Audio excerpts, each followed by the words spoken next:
Case છે શું સજા સંભળાવવામાં આવે છે અને કેટલો દંડ સંભળાવવામાં આવે છે? ચૈતરભાઈનો જે કેસ છે 2023ની સાલમાં ફોરેસ્ટના જે કર્મચારી છે એમણે અન્ય કોઈક જે વ્યક્તિ હશે એમણે ફોરેસ્ટની જમીન ઉપર કંઈક ઇલીગલી એમણે વાવેતર કરેલું હતું અને એ વાવેતર દૂર કરેલું હતું ફોરેસ્ટના કર્મચારીઓ. એના અનુસંધાનમાં આ જે ચૈતરભાઈ વસાવા છે એમણે આ જે ફોરેસ્ટના કર્મચારી છે એમને એમના ઘરે બોલાવી અને એમને જે છે ધાક ધમકી આપેલી. એને જે પિસ્તોલ કે જે બંદૂક હતી એનાથી એમણે હવામાં ગોળીબાર કર્યું હતું અને દોલ ધપાટ કરી હશે અને એ દોલ ધપાટ કરી હતી અને આવો એક બનાવ હતો. અને પછી બીજે દિવસે એનો જે પીએસ છે એ પીએસ જે છે એમણે એને અન્ય જે ઇસમો છે એમણે 30 હજારની 60 હજારની બે ઇસમોને આપવા માટેની ખંડણી માંગેલી હતી. એના અંગેનો આ કેસ હતો અને આ કેસમાં આવી રીતના અહીંયા નામદાર એડિશનલ ડિસ્ટ્રિક્ટ એન્ડ સેશન જજ સાહેબની કોર્ટમાં એવી હીરપરા સાહેબની કોર્ટમાં ચાલી ગયો. અને આમાં શરૂઆતમાં ડીજીપી શ્રી જે ગોહિલ સાહેબે ઇનિશિયલ એમણે આ ટ્રાયલ ચલાવેલી હતી અને ત્યારબાદ એમાં જે સ્પેશિયલ પીપી છે નાયર સાહેબ એમને અગાઉની કાર્યવાહી એમને ચલાવેલી હતી. અને આ કાર્યવાહી ચાલી જતાં આજ રોજ નામદાર કોર્ટે 7 વર્ષની કેદની સજા અને 25,000 રૂપિયાનો દંડ જાહેર કર્યો છે. અને તમામ 5 જે પુરુષ આરોપી છે અને 4 સ્ત્રી આરોપી છે તમામને રાજપીપળા કોર્ટમાં આપણે રાજપીપળા જેલમાં આપણે જ્યુડિશિયલ કસ્ટડીમાં લેવાનો હુકમ કર્યો છે હાલ. અને એમાં અરજી આપવામાં આવી છે કે જિલ્લા ટ્રાન્સફર માટેની અરજી પણ હાલ આપી છે.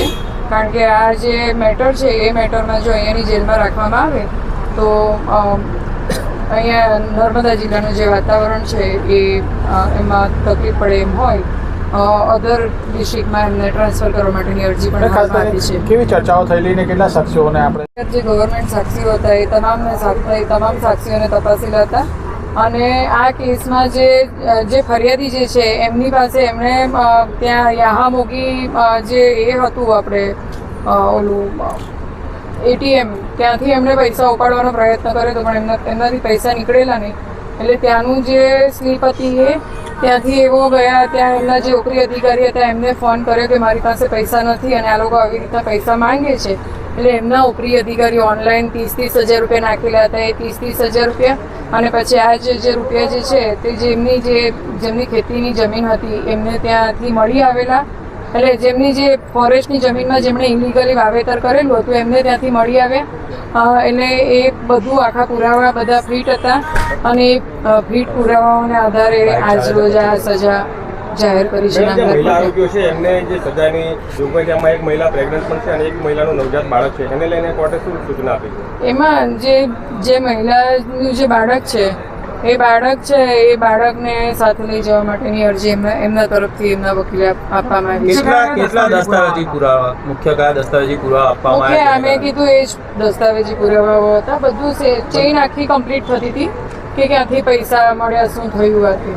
હિયરિંગમાં કયા મહત્વના મુદ્દાઓ ટાંકવામાં આવ્યા હતા જેને કારણે સજા સંભળાવવામાં આવી છે? જે સજા માટેના ગ્રાઉન્ડ ઉપર આવતા મુખ્ય જે મુદ્દાઓ હતા એ જે 1 વર્ષનું એમણે પ્રોબેશન લઈને એક ગુનામાં એમણે મતલબ મુક્ત થયા હતા. 1 વર્ષનું પ્રોબેશન એમણે લીધું હતું. પ્રોબેશન પિરિયડ પત્યો અને તરતથી ફરી પાછા ઘણા ગુનાઓ એમની સામે નોંધાયેલા છે. એટલે આ બધા ગ્રાઉન્ડને નામદાર કોર્ટે ધ્યાને લીધા છે. કોર્ટે કયા અવલોકનના આધારે દોષી જાહેર કર્યા છે? આ જ પૂરતા પુરાવા હોય નામદાર કોર્ટે ચેઇન આખી કમ્પ્લીટ થાય છે. પુરાવા પૂરતા છે બરાબર. તો આવી રીતના એ પૂરતા પુરાવાને ધ્યાનમાં લઈને આ સજા કઈ કલમો લગાડી છે કે સજા થઈ છે? કઈ કલમો? તમામ આરોપીઓને બંદૂકની વાત જેમાંથી ફાયરિંગ થયું હતું કે બંદૂક નથી મળી આવી. ખાસ કરીને જે તમામ આરોપીઓ છે એને જે સજા આપવામાં આવી છે અને એમના તરફથી કઈ રજૂઆત થઈ છે? એમના તરફથી જેમનું અત્યારે શું બેકગ્રાઉન્ડ છે અત્યારે મતલબ ફેમિલી બેકગ્રાઉન્ડ શું છે એ બધી એમને રજૂઆત કરી હતી કે અમારું જે આ પરિસ્થિતિ છે એ પરિસ્થિતિના આધારે અમને ઓછી સજા કરવામાં આવે એ રીતના. ઓકે.